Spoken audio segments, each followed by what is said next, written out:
اس طریقے سے فرماتے ہوئے نظر آتے ہیں. کبھی یہی شہنشاہ دو عالم پر ہو سلام شمع بزم رسالت ملا. کیا اعلیٰ حضرت نے پیغام دیا کہ جو انسان اپنے دل میں نبی کا عشق بیٹھا لیتا ہے تو پھر اس کے درد کی دوا کوئی میڈیکل نہیں ہوتی بلکہ نبی کا ذکر ہوا کرتا ہے. تبھی تو اعلیٰ حضرت فرماتے ہیں جان ہے عشق مصطفیٰ روز فضو کرے خدا جس کو ہو درد کا مزہ نازے دوا اٹھائی کیوں. یعنی جو نبی کی محبت میں اپنے آپ کو بھلا دیتا ہے پھر اللہ رب العزت دن بدن اس کی عزت میں اضافہ فرماتے ہوئے رہتا ہے. خیر بولنے کا مقصد اپنے میں موضوع کی طرف بڑھوں. اللہ رب العزت قرآن مجید میں ارشاد فرماتا ہے کل نفس ذائقۃ الموت بے شک ہر نفس کو موت کا مزہ چکھنا ہے. جو نفس اپنی ماں کی شکم میں رہ کر کے اپنی ماں کی شکم کی دنیا کا مزہ چکھا ہو, جو نفس دنیا میں آ کر بچپنا کا مزہ چکھا ہو, جو نفس اپنی جوانی کا مزہ چکھا ہو, جو نفس اپنے بڑھاپے کا مزہ چکھا ہو, اس نفس کو قبر کا بھی مزہ چکھنا ہے, اس نفس کو حشر کا بھی مزہ چکھنا ہے. آج ہمارا حال کیا ہے؟ آج ہر انسان اپنی زندگی میں پریشان ہے. آج ہمارا مقصد کیا ہوتا ہے؟ ایک بات اور میں بتاتا چلوں, دنیا میں بہت سی جگہ ہے ہم ایک خدا کو مانتے ہیں الحمدللہ, لیکن بہت ایسے لوگ ہیں جو خدا رب العالمین کو تسلیم نہیں کرتے ہیں, جو ایک خدا کو تسلیم نہیں کرتے. بہت ایسے لوگ ہیں جو کئی خدا کو پوچھتے ہیں. امریکہ پہنچ جائے الگ خدا کو ماننے والا ہے, لندن پہنچ جائے الگ خدا کو ماننے والا ہے, روسیا پہنچ جائے الگ خدا کو ماننے والا ہے, عرب پہنچ جائے الگ خدا کو ماننے والا ہے, عجم پہنچ جائے الگ خدا کو ماننے والا ہے, امریکہ پہنچ جائے الگ خدا کو ماننے والا ہے. ہندوستان میں آئے تو ہندوستان میں کبھی کوئی مریم کو خدا کا بیوی, خدا کی بیوی مانتا ہوا نظر آتا ہے, کبھی کوئی عیسیٰ کو خدا کا بیٹا مانتا ہوا نظر آتا ہے, کبھی کوئی بت پوجتا ہوا نظر آتا ہے, کبھی کوئی جو اہل ایمان ہے اس کا یہی قول ہے, اس کی یہی نظریہ ہے کہ ہم وحدہ لا شریک کو, خدا کو وحدہ لا شریک مانتے ہیں. ہم ایک خدا کو مانتے ہیں جو خدا پیدا نہیں ہوتا بلکہ وہ تمام کائنات کو بنانے والا خدا ہے, تمام جنوں انس کو بنانے والا خدا ہے. اللہ رب العزت قرآن مجید فرقان حمید میں ارشاد فرماتا ہے لقد خلقنا الانسان فی احسن تقویم. ایک چیز اور سمجھ لے, اللہ نے یہ فرشتوں کو پیدا کیا مگر یہ نہیں کہا میں نے ان کو حسین بنایا ہے, میں نے ان کو خوبصورت بنایا ہے. اللہ نے زمین کے بستر بچھایا مگر یہ نہیں کہا میں نے زمین کو خوبصورت بنایا ہے. آسمان کا شامیانہ بھی لگایا مگر یہ نہیں کہا ہم نے آسمان کو خوبصورت بنایا ہے. برق و ثمر بنائے, جن و بشر بنائے مگر ایک یہ امت محمدیہ, یہ اشرف المخلوقات ہی کی قسمت ہے کہ اللہ نے انسانوں کو خوبصورت بھی کہا ہے, بہترین بھی کہا ہے, افضل بھی کہا ہے, اشرف بھی کہا ہے.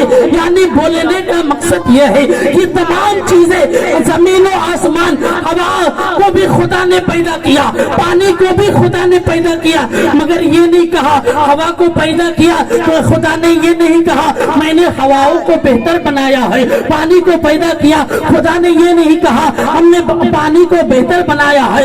اللہ نے زمین کا بستر بچھایا لیکن خدا نے یہ نہیں کہا ہم نے زمین کو بہتر بنایا ہے.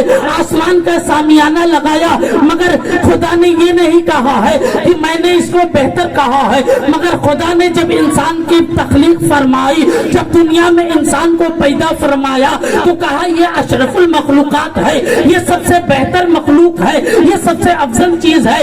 اللہ کی قدرت میں سب سے بہترین تخلیق کا نام تخلیق انسانیت ہے اس کی وجہ کیا ہے، تمام چیزیں آئیے میں آپ کی توجہ کو اپنی طرف کھینچتا ہوا یہ بتاتا چلوں کیوں کہا اللہ نے انسان ہی کو فقط کیوں کہا کہ میں نے بہترین بنایا ہے۔ یہ سمجھ لے مسلمانوں کہ انسان کے لیے زمین کا بستر اللہ نے وہ انسان کے لیے بچھایا ہے، آسمان کا سامیانہ اللہ نے وہ انسان کے لیے بچھایا ہے، برگ و ثمر بنائے انسان کے لیے، جن بنائے انسان کے لیے، پانی برسائے انسان کے لیے، ہوا بنایا انسان کے لیے، ستارے بنائے انسان کے لیے، چاند پیدا فرمایا انسان کے لیے، مگر یہ نہیں کہا میں نے اللہ نے تمام چیزیں انسان کے لیے بنایا ہے، مگر خدا کہتا ہے ہم نے بہترین تخلیق ہم نے انسان کو بنایا۔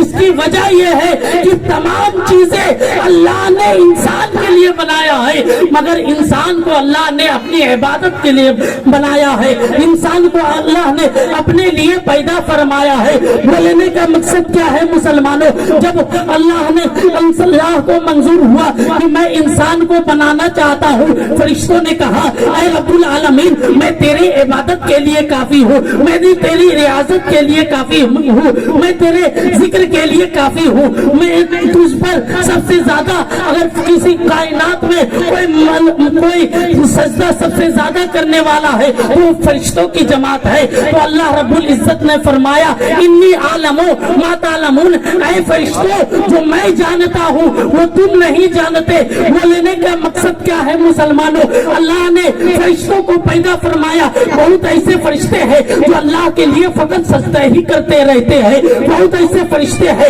جو اللہ کے لیے صرف رکوع ہی کرتے رہتے ہیں، بہت ایسے فرشتے ہیں جو اللہ کے لیے صرف قیام ہی کرتے رہتے ہیں۔ اس کی وجہ کیا ہے، اللہ نے سجدے کے لیے فقط فرشتوں کو بنایا، رکوع کے لیے فرشتوں کو بنایا، مگر ان میں فرشتوں میں بیوی کا کوئی تصور نہیں ہے، فرشتوں میں بھائی کا کوئی تصور نہیں ہے، فرشتوں میں کوئی بھائی رشتہ دار کا تصور نہیں ہے، مگر انسان کو افضل کیوں بنایا؟ اس کی وجہ یہ ہے کہ اللہ نے فرمایا اے فرشتوں تم نہیں جانتے جو میں جانتا ہوں، انسان میں بے شک اس کی بیوی بھی ہوگی، اس کے اولادیں بھی ہوں گے، اس کے بھائی بھی ہوگی، اگر میں ان کی اولادوں میں اگر کسی ایک کو چھین لوں پھر بھی کہے گا اللہ کی نعمت تھی اللہ نے لے لیا، میں اس کی بیوی کو چھین لوں پھر بھی یہی کہتا ہوا نظر آئے گا، صبر کر کے یہی کہتا ہوا نظر آئے گا بے شک اللہ نے مجھے بیوی عطا فرمایا، اللہ ہی کی چیز تھی اللہ ہی لے گیا، میں اگر اس کی اولاد کو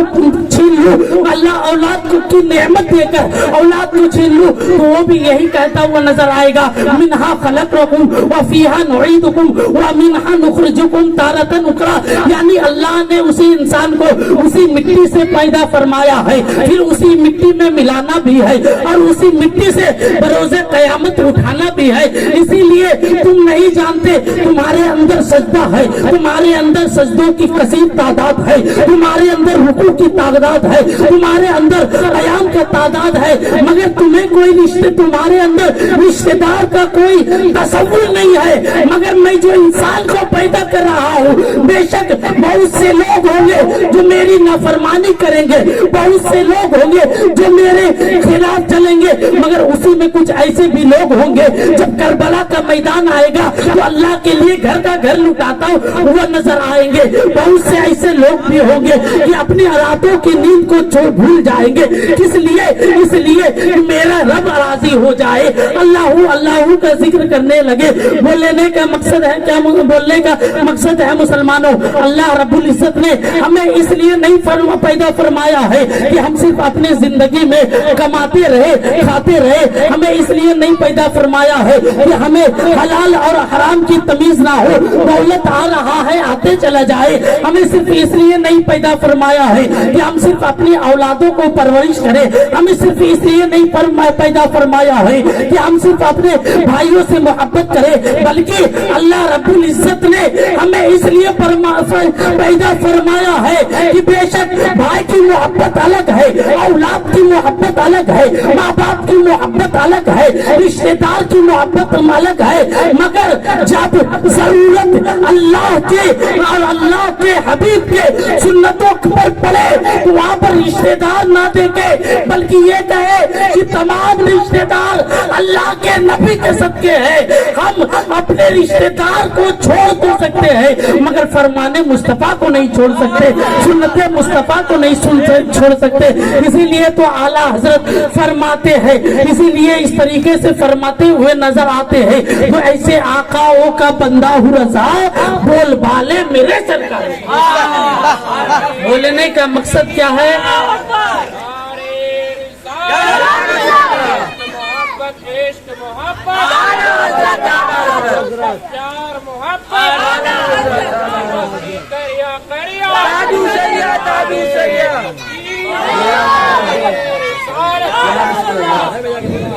بولنے کا مقصد یہ ہے مسلمانوں، بے شک اللہ نے رشتہ داری بنائی ہے، بے شک اللہ نے ہمیں رشتہ داری عطا فرمائی، اولاد عطا فرمائی۔